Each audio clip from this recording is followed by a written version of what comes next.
Hello everyone. आप सबका स्वागत है आपके अपने learning platform S G coding hub में। मेरा नाम है यशु परमार और हम ये थर्ड वीडियो लेके आए हैं हमारी डेमो क्लास की। आज जिसमें हमारा टॉपिक चल रहा है फंक्शंस। हम ऑलरेडी फंक्शंस में पढ़ चुके हैं कि फंक्शंस क्या होते हैं, पैरामीटर्स और रिटर्न टाइप के यहाँ पे इसके क्या क्या टाइप्स होते हैं, एग्जीक्यूशन ब्लॉक क्या होता है, एग्जीक्यूशन फ्रेम क्या होता है, कैसे वैल्यूज़ आती हैं, कैसे पैरामीटर्स होते हैं, कैसे हमारे आर्गूमेंट्स होते हैं, कैसे कॉलिंग होती है, कैसे हमारा कंट्रोल फंक्शन पे जाता है फिर लौटता है, क्या वैल्यूज़ लेके आते हैं, कैसे हमें रिटर्न करानी होती है वैल्यूज़। ये सारी चीज़ें हम देख चुके हैं। तो ये हमारा थर्ड पार्ट है और ये फाइनल पार्ट है। कल हम 11 बजे संडे को ऑनलाइन आने वाले हैं और हम बैच को शुरुआत से पढ़ना शुरू करेंगे। जो टॉपिक है वो शुरू करेंगे, ठीक है। मैं फिर आपको बता दूं कि ये एक पेड बैच है। इसकी जो हमारी एक्चुअल फीस है वो 6000 रुपीज़ है और फर्स्ट 100 स्टूडेंट्स के लिए वो 5000 रहेगी। मैं बहुत खुशी के साथ ये कहना चाहूँगा कि काफ़ी बेहतर रिस्पांस मिला है हमें और ऑलरेडी हमारे कुछ बच्चों ने इस बैच को ज्वाइन कर लिया है। तो मैं उनका सबसे पहले तो थैंक्स कहना चाहूँगा और उनके भरोसे के लिए भी उनका थैंक यू कहना चाहूँगा कि उन्होंने मेरे पर भरोसा बताया। और I can assure you one thing कि डेफिनेटली बहुत अच्छा रिजल्ट हम लेके आएंगे क्लास 12 में। बस हमें मेहनत करते रहनी है और सही डायरेक्शन में मेहनत करते रहनी चाहिए, ठीक है। तो हम शुरू करते हैं हमारा फाइनल पार्ट आज डेमो का। अच्छा, जब मैं कोर्स शुरुआत से शुरू करूँगा, रिव्यू ऑफ क्लास 11 पाइथन, तो हम ये फंक्शंस उसके बाद जब चैप्टर आएगा तो हम फिर से शुरू से रिविजिट करेंगे। तो चिंता चिंता मत करिए कि ये टॉपिक बीच में छूट रहा है तो फिर आगे का क्या होगा। हम जब ये टॉपिक पढ़ाएंगे तो शुरुआत से करेंगे। और साथ ही साथ मैंने हमारी जो ऐप है एस जी कोडिंग का, जिसको आप प्ले स्टोर से डाउनलोड कर सकते हैं, मैंने उसमें जो पेड बैच है उसमें जो हमारे डेमो वीडियोस हैं जिसमें इसका थर्ड पार्ट है, उसके नीचे मैंने नोट्स भी एक डेमो नोट्स के तौर पे प्रोवाइड करा दिए। तो आपको पता लग जाएगा कि आपको किस तरह के नोट्स मिलेंगे। पूरी कंप्लीट पीडीएफ मिलेगी, ठीक है। इंपॉर्टेंट क्वेश्चंस सॉल्व, हर चीज़ सोल्यूशन, हर चीज़ मतलब 100% आपको चीज़ें मिलेंगी। तो आप उसको डेमो के तौर पे नोट्स को भी देख सकते हैं कि आपको चीज़ें कैसे इम्प्लीमेंट होंगी, कैसे चीज़ें मिलेंगी, हम कैसे जा रहे हैं। चलिए हम वीडियो शुरू करते हैं। हम ऑलरेडी फंक्शंस देख चुके हैं, फंक्शंस क्या होते हैं। हम फंक्शंस के पैरामीटर रिटर्न वैल्यू के बिहाफ पे डिफरेंट डिफरेंट टाइप्स देख चुके हैं। फंक्शन कैसे पैरामीटर्स होते हैं, कैसे आर्ग्यूमेंट्स होते हैं, कैसे वैल्यू रिटर्न कराता है, रिटर्न नहीं कराता है तो बाय डिफॉल्ट फंक्शन क्या वैल्यू रिटर्न करता है। ये सारी चीज़ें हमने देखी हैं। साथ में हमने कुछ क्वेश्चंस देखे थे, एग्जीक्यूशन फ्रेम क्या होता है, टॉप लेवल स्टेटमेंट्स क्या होते हैं, ये सारी चीज़ें हमने देखी। आज हम देखने जा रहे हैं पैरामीटर्स के बिहाफ पर फंक्शंस कितने टाइप के होते हैं। देखिए, बहुत इंपॉर्टेंट टॉपिक है, यहाँ से क्वेश्चन आते हैं और कुछ बच्चों को लगता है कि कंफ्यूजिंग है। कंफ्यूजिंग टॉपिक नहीं है, बिल्कुल आराम से पढ़ेंगे और मैं गारंटी से कह रहा हूँ कि इस लेक्चर के बाद आपको ये तीनों टाइप बहुत ढंग से क्लियर हो जाएंगे, ठीक है। तो चलिए शुरू करते हैं। सबसे पहला हमारा टाइप है पोजिशनल या रिक्वायर्ड पैरामीटर्स, फिर है डिफॉल्ट पैरामीटर्स, फिर है कीवर्ड या नेम पैरामीटर्स। एक एक करके इनको देखते हैं। सबसे पहले बात करते हैं पोजिशनल या रिक्वायर्ड पैरामीटर्स या आर्ग्यूमेंट्स की। इसमें क्या होता है, जो वैल्यूज हैं वो ऑर्डर वाइज या पोजीशन वाइज आती है। मतलब जिस ऑर्डर में गई हैं उसी ऑर्डर में वैल्यू जाती है। देखिए, अगर हम इसमें आए तो ये वाला पार्ट क्या है हमारा, फंक्शन, बॉडी ऑफ फंक्शन, ठीक। ये क्या है, बॉडी ऑफ फंक्शन। फंक्शन का नाम क्या है, शो फंक्शन। इसके अंदर तीन पैरामीटर्स हैं, एक्स, वाई और जेड। अभी फंक्शन के अंदर क्या हो रहा है वो देखते हैं, ठीक है। अब देखिए, फंक्शन के बाहर है, ये क्या लिखा है, x is equal to int input enter first number. तो यहाँ पे एक x वेरिएबल आएगा। दूसरा है y is equal to int input enter second variable और z is equal to int input third variable. तो ये x y z नाम के तीन वेरिएबल क्या होंगे, डिक्लेयर होंगे और यूजर इसके अंदर कोई वैल्यू इंसर्ट करा रहा है। मान लीजिए जो यूजर ने वैल्यू इंसर्ट कराई है वो x की वैल्यू इनपुट कराई है 9, 11 की कराई है, y की कराई है 11 और z की क्या कराई है बच्चे 13, ठीक है। अब देखिए, शो फंक्शन कॉल हुआ है और क्या पास हुआ, एक्स वाई जेड। तो क्या पास हुआ, एक्स वाई जेड, मतलब एक्स की वैल्यू 9, वाई की वैल्यू 11 और जेड की वैल्यू 13। अब ये कहाँ जाएगा, फंक्शन के पास जाएगा, ठीक है। अब देखिए, जिस ऑर्डर में वैल्यू गई है 9, 11, 13 गई है तो उसी ऑर्डर में जाएंगी और यही कहलाते हैं हमारे पोजिशन या रिक्वायर आर्ग्यूमेंट। जितने आर्ग्यूमेंट्स उतनी वैल्यू जाएंगी और उसी ऑर्डर में जाएंगी। यानी 9 कहाँ जाएगा, अब यहाँ पे एक्स बनेगा, यहाँ पे वाई बनेगा और यहाँ पे z बनेगा। तो x के पास क्या आ गई, नीचे से 9 आ रही थी, 9 गई, वाई के पास क्या गए 11 और जेड के पास क्या गए बच्चे 13, ठीक है। अब फंक्शन के अंदर है, अब यहाँ पे प्रिंट है, प्रिंट मतलब कुछ ना कुछ हमारे आउटपुट स्क्रीन पर आने वाला है। तो देखिए आउटपुट में आपका यहाँ लिख रहा हूँ, ध्यान से देखिए आउटपुट हम यहाँ लिखने वाले हैं। अब लिखा है डबल कोट्स में x इजिकल टू, तो आउटपुट स्क्रीन पर प्रिंट होगा x इजिकल टू, लिखा है x की वैल्यू कितनी है 9। फिर लिखा है print y is equal to y, तो नेक्स्ट लाइन पे प्रिंट स्टेटमेंट का बाय डिफॉल्ट एंड आर्गुमेंट का होता है स्लैशन होता है, ठीक है। ये अगेन हम जब हम रिव्यू देखेंगे तो उसमें हम पढ़ेंगे सारी चीजें स्टार्टिंग से। फिर y इजिकल टू क्या है y, यानी y इजिकल टू y की वैल्यू कितनी है 11, तो प्रिंट हो जाएगी। फिर क्या है z इजिकल टू 13, तो क्या प्रिंट हो जाएगा z इजिकल टू 13। अब ये फंक्शन खत्म हुआ, हमें रिटर्न मिला, रिटर्न क्या करेगा वहीं लौट के जाएगा जहाँ पे हमको कॉल हुआ, मतलब यहाँ पर आ गई ये लाइन पूरी एग्जीक्यूट हो गई।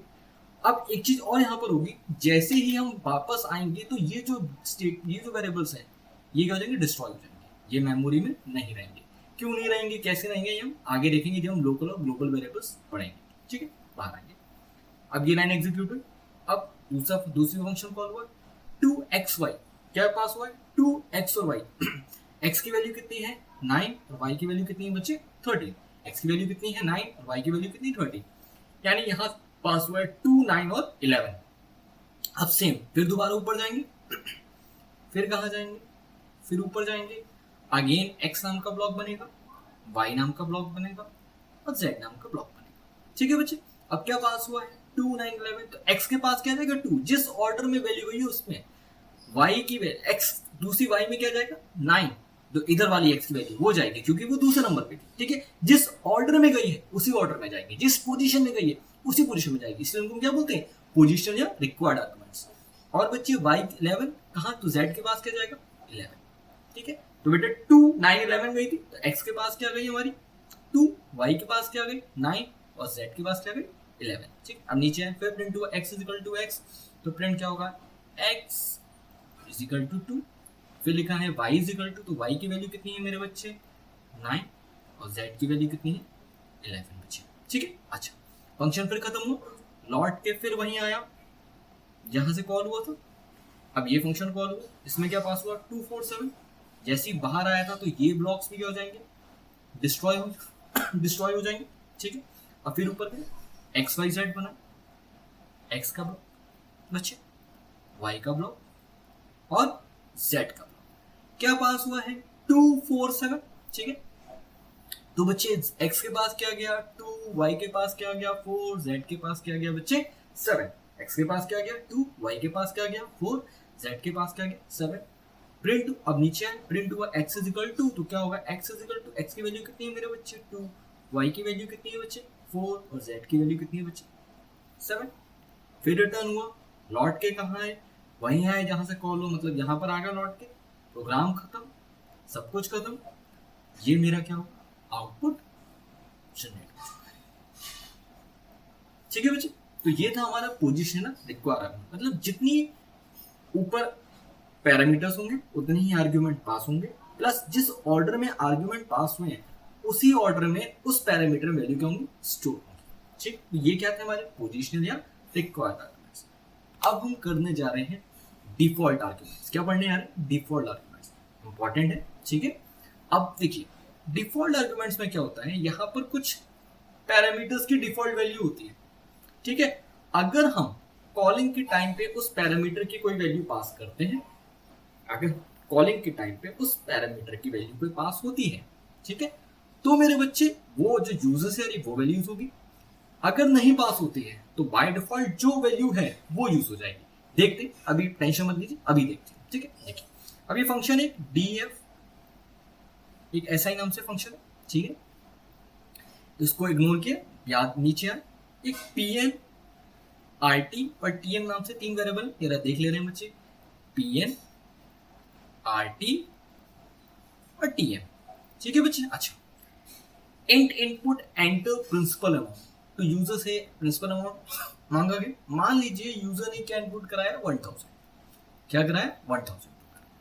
अब rt एंट इनपुट एंटर रेट, मान लीजिए यूजर ने रेट इनपुट कराया है 8 और एंटर टाइम कराया, मान लीजिए यूजर ने क्या कराया है 5 कराया, ठीक है, क्या कराया 5 कराया। अब मेरे बच्चे जब हमने कॉल किया तो यहाँ पे हमने 2 पैरामीटर पास किए pn और rt, क्या पास किया, पेनल्टी मतलब क्या पास किया 1000 और क्या पास किया बेटा 8, ऊपर गए। अभी हमने पिछले प्रोग्राम में देखा था, पिछले टाइप में देखा था कि जितने पैरामीटर्स होंगे उतनी वैल्यू पास करनी है, लेकिन डिफॉल्ट पैरामीटर से डिफॉल्ट आर्गुमेंट में क्या होता है, जिसकी वैल्यू ऑलरेडी दे रखी है फंक्शन हेडर में उसके लिए हम वैल्यू पास कर भी सकते हैं और नहीं भी कर सकते। देखते हैं अब यहाँ पे पी के लिए बेटा एक ब्लॉक बनेगा, बच्चे आर के लिए बनेगा और टी के लिए बनेगा, और टी की यहाँ पे वैल्यू रखी है 2, ऑलरेडी यहाँ पे वैल्यू रहेगी। अब दो के लिए पास हुई है पी एन और आर टी, इन दोनों की वैल्यू नहीं थी तो इन दोनों के लिए कंपल्सरी देना जरूरी है। अगर टी के यहाँ से दूंगा तो वो ओवरराइड हो जाएगी, अगर नहीं दूंगा तो ये 2 वाली वैल्यू यूज होगी, डिफॉल्ट वैल्यू होगी, ठीक है। तो पी के पास क्या पहुंचा बेटा 1000 और आर के पास क्या पहुंचा बच्चे 8, और 2 के पास नीचे से आई नहीं थी, देनी कंपलसरी भी नहीं थी क्योंकि ऑलरेडी यहाँ पे डिफॉल्ट की फॉर्म में थी, तो यही वाली यूज होगी फिलहाल, ठीक है। अब ये लिखा है S I is equal to P R T upon 100, ये सिंपल इंटरेस्ट का फॉर्मूला है, principal into rate into time divide by 100, आपने 9th और 10th में ये फॉर्मूला पढ़ा होगा। सिंपल इंटरेस्ट हम कैलकुलेट करने आ रहे हैं, तो एक एस आई नाम का ब्लॉक हुआ, उसके अंदर क्या जाएगा P R T 1000 into R 8 into T divided by 100। चलिए डिवाइड करते हैं इसको, 2 से 0 यहाँ से गए, 8 2 16 और ये कितना 160। एस आई के पास क्या पहुंची वैल्यू बेटा 160। अब रिटर्न कराया एस आई को तो लौट के वहीं आता है जहाँ पे कॉल हुआ है, लेके क्या आया है 160 लेके आया है, यहाँ पे प्रिंट यहाँ पे आ जाएगा, मतलब कॉलिंग लेके आ जाएगा 160 आ जाएगा, और प्रिंट किसे कर देगा 160, तो आउटपुट में क्या आएगा मेरे बच्चे 160, क्या आएगा आउटपुट में बच्चे 160, ठीक है। अच्छा अब नेक्स्ट स्टेटमेंट पे है, अब प्रिंट, अब यहाँ पे फिर से कॉल कराया गया S I P N R T T A, तो यहाँ पे क्या पास हुआ है 1000 8 और टी एन 5, मतलब यहाँ पे इसकी वैल्यू। अब जैसे इससे पहले हम फंक्शन से बाहर आ रहे थे तो ये सारे ब्लॉक क्या हो गए डिस्ट्रॉय हो गए, ठीक है। अब मैं थोड़ा सा कलर चेंज कर ले रहा हूँ ताकि आपको आसानी। अब जब ऊपर गया तो क्या लेके गया 1000 8 और 5, तो बच्चे अगेन यहाँ पे पी आर और टी नाम से 2 की बाय डिफॉल्ट वैल्यू क्या थी 2 थी, टी की बाय डिफॉल्ट वैल्यू क्या थी 2 थी बच्चे, ठीक है। अब जब पी एन और आर टी आया तो पी एन पी के पास क्या गया 1000, ठीक है, पी एन के पास क्या 1000, थोड़ा सा स्क्वायर अच्छे से लिख ले रहा,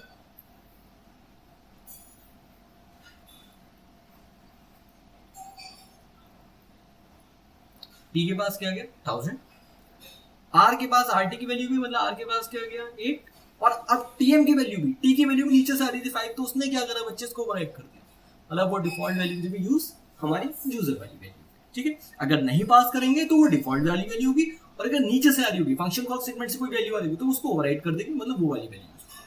अब बस वही पुराना काम, ऐसा ही हमारा कैलकुलेट होगा, एक ऐसा ही नाम का वेरिएबल बनेगा, क्या होगा बच्चे 1000 इंटू 8 इंटू 5 डिवाइडेड बाई 100, फिर से 2 0 गए, 8 5 40, कितना है 400 आएगा। अब ये रिटर्न क्या कराएगा एसआई को, रिटर्न क्या कराएगा 400, लौट के यहीं आया, क्या लेके आया 400, तो इसकी जगह क्या रिप्लेस हो जाएगा 400 और लिखा है प्रिंट, तो प्रिंट क्या हो जाएगा मेरे बच्चे 400, तो ये आपका आउटपुट आ जाएगा, ठीक है बच्चे। तो ये था आपका डिफॉल्ट आर्गुमेंट्स, ठीक है। अच्छा याद रखिएगा, अभी हम आगे भी देखेंगे, वैसे एक बार डिफॉल्ट शुरू हो गए तो आगे नॉन डिफॉल्ट उसको फॉलो नहीं कर सकते। मतलब मैं अगर ऐसे लिख रहा हूँ p, r, t is equal to 2, तो ये सही है, लेकिन कहीं मैं लिखा p, t is equal to 2, r, तो ये गलत हो जाएगा, ठीक है, ये गलत हो जाएगा। ये फिर मुझे इसको सही लिखना पड़ेगा p, t is equal to 2, r is equal to 5, ये सही है, ठीक है। मतलब बच्चे एक बार डिफॉल्ट शुरू हो गए तो उसके आगे सारे के सारे डिफॉल्ट ही रहेंगे, नॉन डिफॉल्ट उसको फॉलो नहीं कर सकते, ठीक है। वही लिखा है non default arguments can not follow default argument, that is df sip t is equal to 2, r is illegal, मैंने अभी बताया था, ठीक। A parameter having default value in the function is known as default parameter, जो हमने अभी तक करा, ठीक है, उसी को यहाँ पे बस हमने एक्सप्लेन किया। A parameter having default value in function header becomes optional in function call statements. That is, function call may or may not have value for it. मतलब अभी हमने देखा था कि उसके लिए वैल्यू होती है ऑप्शनल हो जाती है, यहाँ पर वैल्यू हो भी सकती है और नहीं हो सकती, यहाँ पर नहीं है और यहाँ पर है, तो इसके लिए वैल्यू पास करने टाइम हो भी सकती है और पास करना, नहीं भी हो सकती, क्या पार्ट होता है, सीधे सीधे ऑप्शन होता है। फिर से देखिए, a parameter having default value in function header becomes optional in function call statement, that is function call may or may not have value for it, मतलब function call के अंदर उसकी वैल्यू हो भी सकती है और नहीं भी हो सकती, अगर होगी तो उसको ओवरराइड कर देगी, अगर नहीं होगी तो हमारी वही डिफॉल्ट वाली वैल्यू जो होगी बच्चे यूज होगी। अब हम फाइनल टाइप पे आ रहे हैं जिसमें है बच्चे कीवर्ड और नेम्ड आर्गुमेंट्स। क्या है? कीवर्ड और नेम्ड आर्गुमेंट्स। अच्छा, इसमें क्या होता है बच्चे, अभी हमने जब पोजीशन में देखा था, मान लीजिए मेरे पास जो फंक्शन था वो ऐसा ही था, इसके अंदर था PRT कुछ था और मैंने कॉल किया SI 4007-9, मैंने फिर कॉल किया 9-7-4000, तो जिस ऑर्डर में वैल्यू हुई उसी ऑर्डर में जाती थी, मतलब P के पास यहाँ पे 400 जाए 4000 जाएगी, R के पास 7 जाएगी, T के पास 9 जाएगी, लेकिन दूसरी कॉलिंग में P के पास 9 जाएगी, R के पास 7 जाएगी और T के पास क्या जाएगी 4000 जाएगी।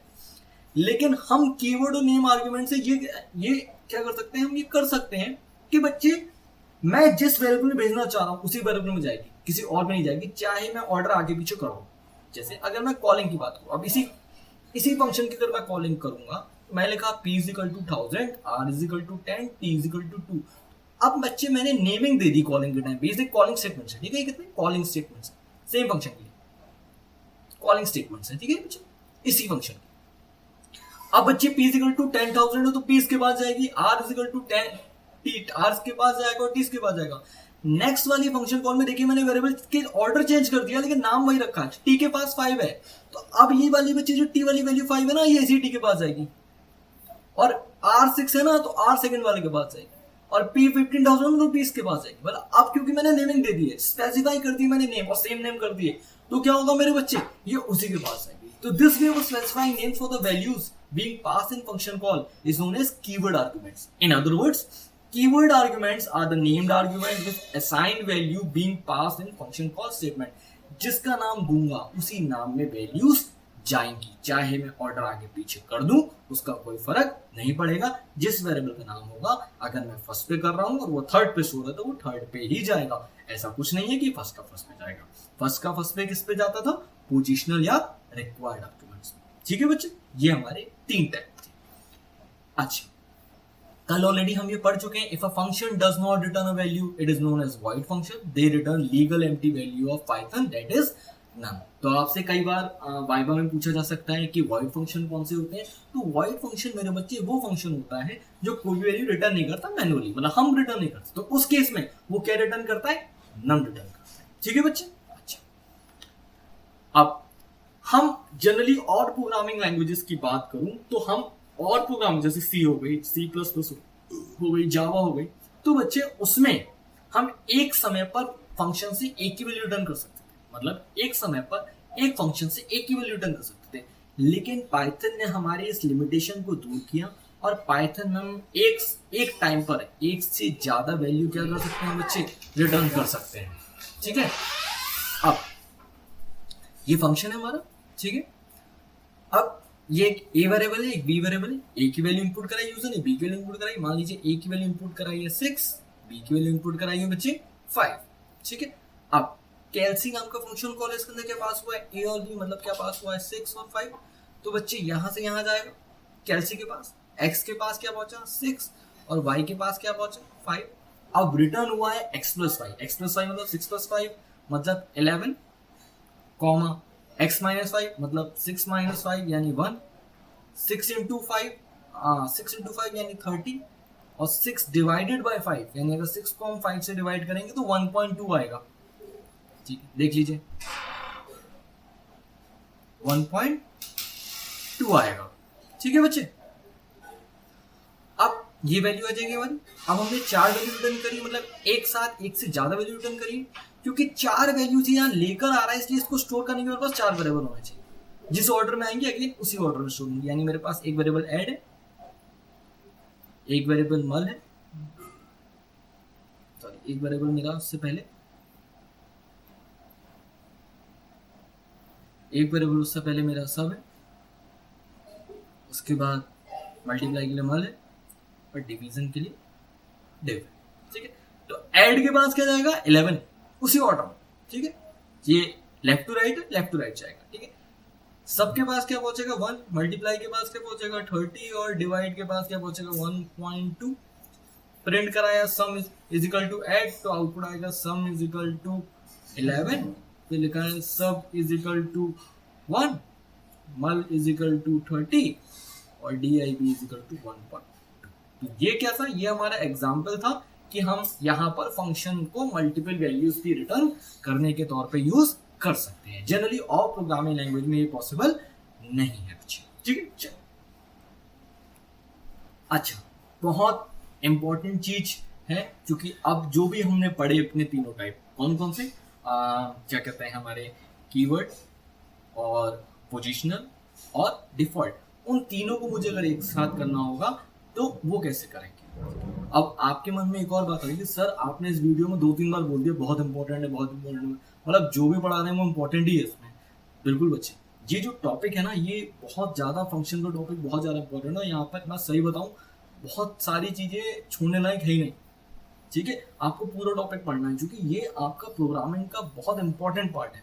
आप किसी भी प्रोग्रामिंग लाइन में चले जाओगे, फंक्शंस के बिना, मॉड्यूलर प्रोग्रामिंग के बिना प्रोग्रामिंग का एक्चुअली मैं सही बताऊं तो कोई वैल्यू ही नहीं है। बहुत बड़ा फैक्टर है ये प्रोग्रामिंग का, बहुत इंपॉर्टेंट चीज है ये, इसीलिए आपको इसको हर चीज को बहुत ध्यान से देना है, ठीक है।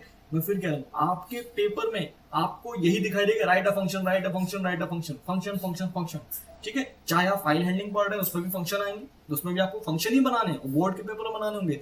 आप स्टैक का चैप्टर डेटा स्ट्रक्चर पढ़ रहे हो, उसमें भी फंक्शन बनाने हैं, ठीक है। अब राइट अ प्रोग्राम नहीं होगा, राइट अ फंक्शन होगा। तो इसीलिए कह रहा हूँ बहुत ज्यादा इंपॉर्टेंट टॉपिक है, ठीक है। चलिए, rules for combining all 3 types of arguments. अगर तीनों होंगे तो कैसे होंगे। An argument list must first contain position argument followed by any keyword argument. सबसे पहले क्या आएंगे, पोजीशन आएंगे, फिर क्या आएंगे, keyword. Keyword argument should be taken from required argument preferable. तो पहले उसकी वैल्यू रिक्वायर्ड आर्ग्यूमेंट से ली जाएगी, उसके बाद हम कीवर्ड को प्रेफर देंगे। We can not specify a value for an argument more than once, यानी एक वेरिएबल के लिए एक से ज्यादा वैल्यू हम नहीं दे सकते। अब आप कहेंगे सर आपने सेंटेंस पढ़ दिए, हमें को समझ में नहीं आया। कोई बात नहीं मेरे बच्चे, अब हम ये एक एग्जाम्पल लेते हैं और इसके बाद आपको हर चीज समझ में आ जाएगी, मैं गारंटी से दे रहा हूँ, ठीक है। अच्छा, मेरे पास फंक्शन ये है DEF इंटरेस्ट नाम का, इसके अंदर प्रिंसिपल है, CC है, time is equal to 4, rate is equal to 0.10 और रिटर्न क्या कराया, प्रिंसिपल टाइम रेट। अब आप ध्यान से देखें, टाइम और रेट क्या है बच्चे, डिफॉल्ट वैल्यूज है। मतलब इसके लिए फंक्शन कॉलिंग के टाइम पे हम वैल्यू पास कर भी सकते हैं और नहीं भी कर सकते हैं। करेंगे तो ओवरराइड हो जाएगा, नहीं करेंगे तो कोई दिक्कत नहीं, यहीं से उठा देगा। अब देखते हैं, सबसे पहले मैंने फंक्शन को कॉल किया, इंटरेस्ट, ये सारे कॉलिंग फंक्शन, ठीक है। मैं लिखा principal is equal to 500, CC is equal to 6। ये भाई बिल्कुल सही है, क्यों, क्योंकि प्रिंसिपल की वैल्यू उसके पास चली जाएगी, CC की वैल्यू चली जाएगी, टाइम और रेट की वैल्यू नहीं याद हमने पास करी और उसके पास ऑलरेडी है, तो ये बिल्कुल सही फंक्शन कॉल स्टेटमेंट है। फिर दूसरा करते, rate is equal to 0.15, rate के पास चला जाएगा, प्रिंसिपल, ये तीनों नेम्ड है, ठीक है। प्रिंसिपल के पास चला जाएगा, CC के पास चला जाएगा। टाइम की वैल्यू नहीं पास करी है, लेकिन टाइम का डिफॉल्ट थी, तो ये भी आपका बिल्कुल सही है बच्चे, ठीक है। अच्छा, फिर CC इज इक्वल टू 4 है, CC की वैल्यू CC के पास चली जाएगी। Rate is equal to 0.15, rate की वैल्यू 0.10 को ओवरराइड कर देगी, और प्रिंसिपल की वैल्यू 6000 है, प्रिंसिपल को दे देगी। मतलब प्रिंसिपल और CC की वैल्यू आ चुकी है, रेट की वैल्यू भी आ चुकी है, टाइम की डिफॉल्ट थी, ये भी बिल्कुल सही कॉलिंग स्टेटमेंट है। फिर 6004 और रेट इज इक्वल टू 0.10 दे रखा है, तो देखिए बच्चे, पहली वैल्यू 6000 कहाँ जाएगी, प्रिंसिपल के पास, 4 कहाँ जाएगी, CC के पास, और रेट की वैल्यू ऐसा नेम्ड आर्ग्यूमेंट 0.10 ऑलरेडी थी, उसको ओवरराइड कर देगी 0.10 से, और टाइम की ऑलरेडी पहले थी, तो ये वाला भी क्या है, सही है। ये चारों क्या है, सही है। पहला इसलिए सही था क्योंकि हमने टाइम और रेट के लिए वैल्यू पास नहीं करी थी, उसकी वो डिफॉल्ट था तो वहां से ले लेगा। प्रिंसिपल और CC के लिए दे रखा था, यहां चला जाएगा, यहाँ पे भी प्रिंसिपल और CC के दे रखा है, रेट ऐसा नेम्ड आर्गुमेंट चला जाएगा, प्रिंसिपल भी ऐसा नेम्ड आर्गुमेंट चला जाएगा, CC भी ऐसा नेम्ड आर्गुमेंट चला जाएगा।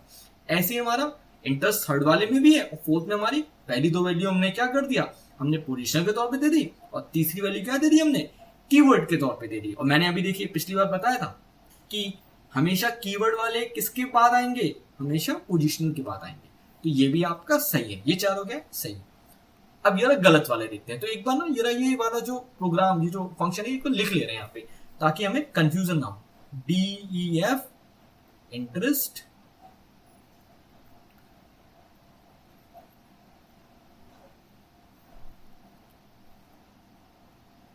Principal CC time is equal to 4, अरे एक सेकेंड मेरे बच्चे,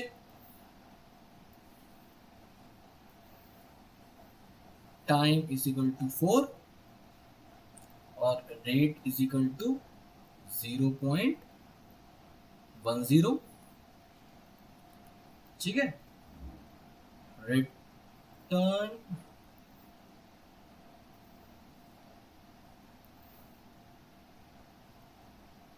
रिटर्न क्या करा है, principal into time into rate, ठीक है। ये आपका मेथड था, ठीक है। अब देखते हैं, अब देखो यहाँ पे रेट की वैल्यू देखिए 0.10, बड़े आराम से यहाँ पे चला जाएगा, 0.10 पे चला जाएगा। लेकिन मेरे बच्चे यहाँ पर आ गए पोजिशनल, मैंने अभी बताया था पोजीशन हमेशा क्या आएंगे, पहले आएंगे और उसके बाद क्या आएंगे, नेम्ड आर्गुमेंट आएंगे। तो ये क्या है, गलत है।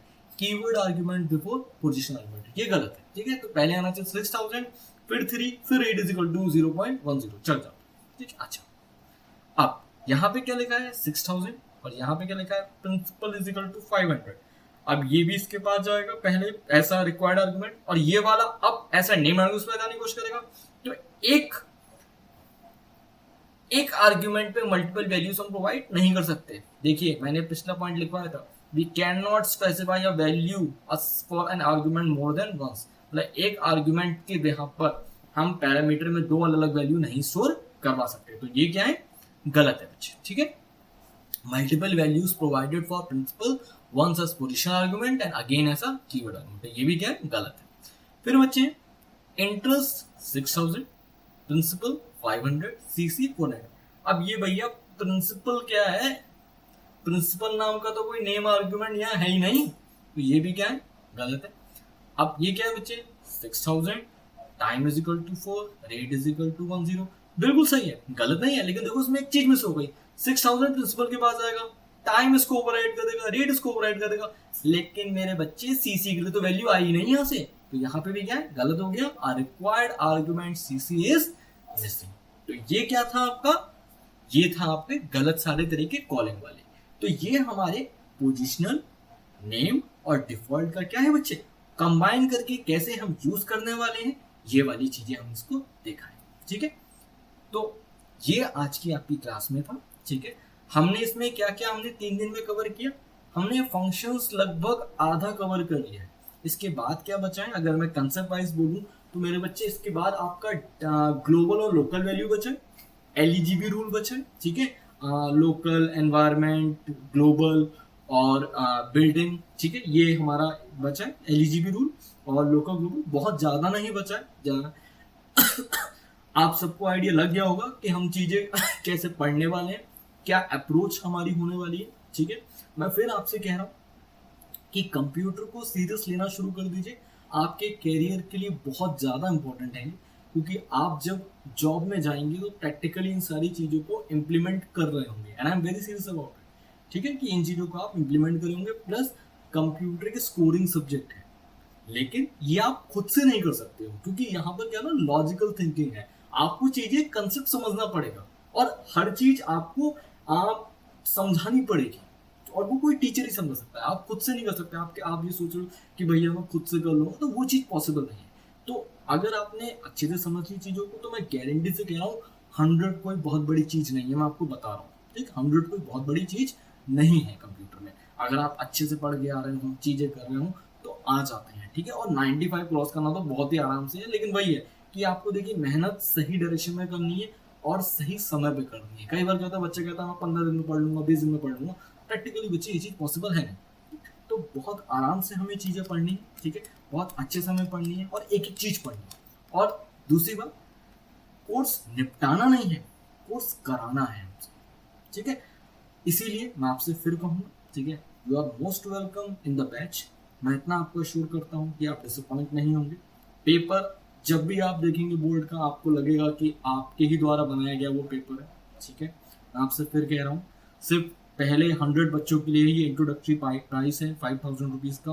अगर 100 स्टूडेंट्स की फीस आ गई तो उसके बाद आपको ये बैच 6000 में ही मिलेगा। ऑलरेडी बच्चों ने क्या किया है, एनरोल किया है, और I am again very thankful to them. Still अगर आपको कोई भी इंक्वायरी है तो आप हमारे नंबर 9286399582 पे कॉल कर सकते हैं या व्हाट्सएप पे मैसेज कर सकते हैं। कोई भी डाउट हो आप पूछ सकते हैं, ठीक है। मैं फिर बता रहा हूँ, हमारे इस बैच में हम कंप्लीट बेसिक से लेके एडवांस लेवल तक जाएंगे, ठीक है। कोडिंग प्रैक्टिस देंगे आपको, लॉजिक बिल्डिंग में आपकी हेल्प करेंगे, क्वेश्चंस मटेरियल की आपको चिंता करने की बात नहीं है, कैसे पढ़ना है, क्या पढ़ना है, वो सब मेरी हेडेक है, वो मैं आपको गाइड करूंगा कैसे पढ़ना है, क्या स्ट्रेटेजी बनानी है, ठीक है। कि बिना ज़्यादा मेहनत करे हमें बहुत अच्छा रिजल्ट लेके आना है, ठीक है। ये नहीं मुझे कहना है कभी भी कि भैया कंप्यूटर पढ़ता रहे, फिजिक्स छोड़ दे, साइंस छोड़ दे, नहीं भैया, वो पढ़ो, बल्कि वो ज़्यादा पढ़ो, ठीक है। अपनी अकाउंट्स पढ़ो, अपनी इकोनॉमिक्स पढ़ो, बहुत ज़्यादा पढ़ो, लेकिन कंप्यूटर को थोड़ा सा टाइम देते चलो, इवन इंग्लिश को भी आप टाइम दो, ठीक है।